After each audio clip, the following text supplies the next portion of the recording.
following is a sponsored segment from the Higgins Firm. Thanks for joining us on Tennessee Mornings. Our legal eagle, Jim Higgins, joining us this morning. And today we are talking about 3 cases involving high-ranking officials inside the University of Tennessee's athletic department. These cases allege gender discrimination, and I know they say that they make less than their male employee counterparts there. That's kind of the whole thing behind this case, right? Yeah, it is. You know, and we were talking about this case a little bit before, and basically it started with this one lawsuit.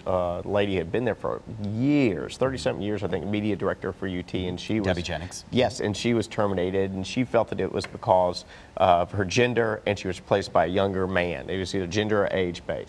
And that one was filed, and it caused a little bit of news. But then since then, 3 more lawsuits with similar allegations have been filed. So it's picked up a little bit of steam. And they're all kind of arising out of this, are making these allegations that, as they put in a complaint, that it's a good old boy system, and that the women don't get paid as much there in the athletic department. There's not many of them. They don't have room for advancement, all these types of different things. And one of the big things that precipitated it is, I believe y'all talked about, they had combined this athletic department, the men's and women's. But when they did that, they laid off 15 people. Well, 12 of them were women. Oh.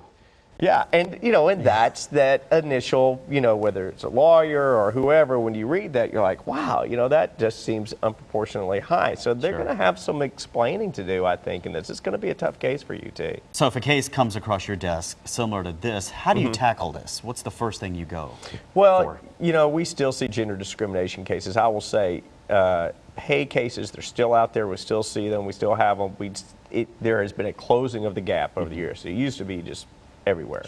But what we generally do, you prove these or look at them a few different ways. Oh, we always sit down and talk with the client. How long have they been there?